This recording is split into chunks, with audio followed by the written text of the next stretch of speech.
Ramesh wasted no time in returning to his former residence. Any slight distance that had once lingered between him and Hemnalini had completely vanished. It was as if Ramesh was now one of the family. Laughter, jokes, and easy invitations flowed freely between them. For a long time, burdened by excessive study, Hemnalini's appearance had been somewhat fragile. You felt that a strong gust of wind might just bend her slender body in half. She used to speak very little, and one was almost afraid to converse with her, worried she might take offense at the slightest word. But in just a few days, she had undergone an astonishing transformation. A soft, healthy glow had appeared on her pale cheeks. Her eyes now seemed to dance with laughter at every moment. She once considered paying attention to her dress, a silly affectation, perhaps even a fault. Now, without any debate or argument, something within her was quietly changing, in a way only she could truly understand. Burdened by his own sense of duty, Ramesh too had been a rather solemn person. His sharp, logical intellect had slowed both his body and his mind. Imagine the radiant planets moving across the heavens, while inside an observatory, all the instruments sit still and cautious. Ramesh had become like that, immobilized amidst a moving world by the weight of books and endless logic. What force had now made him feel so light? Even he didn't know. Nowadays, when he failed to come up with a witty reply to a joke, he would just burst into hearty, genuine laughter. His hair might still have been uncombed, but his shawl was no longer dirty. A new, vibrant energy had awakened in him. The kind of poetic arrangements that lovers enjoy in verse are not easy to find in the city of Calcutta. Where were the flowering boughs of ashoka and bakul trees, the hidden arches of blooming madhavi vines, or the sweet cooing of unseen cuckoos?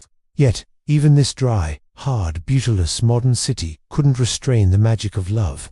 Amidst the chaos of carts and carriages, along the iron-bound tramlines, some ageless, youthful god still roamed unseen. He would slip past the red-turbaned sentries with his hidden bow, visiting countless addresses day and night. Just because Ramesh and Hemnalini lived in a rented house in Calcutta, squished between a leather shop and a grocer's, no one could say their love lagged behind the romances of people living in quaint country cottages. To Ramesh, the small tea-stained table at Ananda Babu's house was no less beautiful than a lotus pond. He felt no lack of romance. Hemnalini's pet cat was certainly no wild fawn, yet Ramesh stroked its neck with full affection. And when the cat arched its back like a bow and began its leisurely grooming, it appeared to him no less noble than any other four-footed creature in a classic poem. Hemnalini, always so eager to pass her exams, had never been particularly skilled in needlework.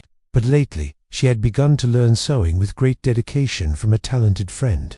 Ramesh, on the other hand, considered sewing to be utterly unnecessary and trivial. In literature and philosophy, he and Hemnalini were equals, but in the world of sewing, he had to stay far, far away. For this reason, he often said impatiently, "Why do you like needlework so much these days? Only people who have nothing better to do spend their time on it." Hemnalini would make no reply. She would simply smile faintly and continue threading silk into the needle. It was usually Akshay who would interject sharply. According to Ramesh Babu, he'd say, "Any work that is of real use in the world is trivial, no matter how great a philosopher or poet he may be. Life simply cannot go on without these trifles." Ramesh, excited, would prepare to argue back, but Hemnalini would stop him gently. "Ramesh Babu, why are you so eager to answer every single thing?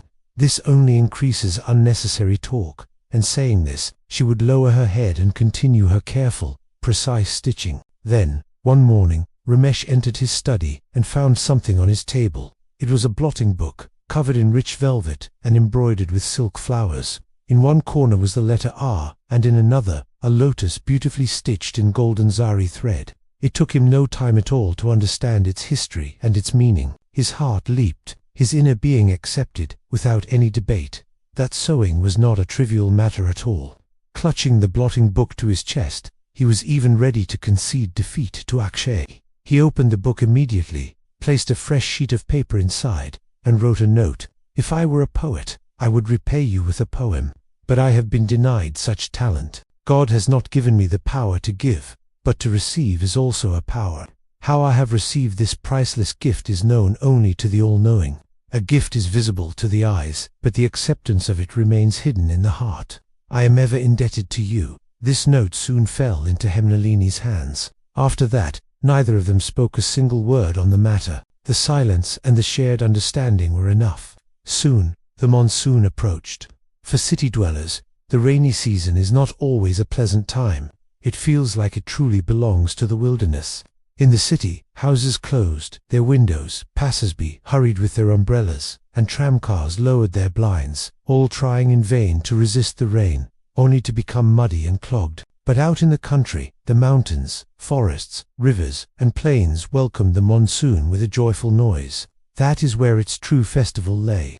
But new love has a way of placing people alongside those forests and mountains. The incessant rain may have aggravated Anna de Babu's weak digestion.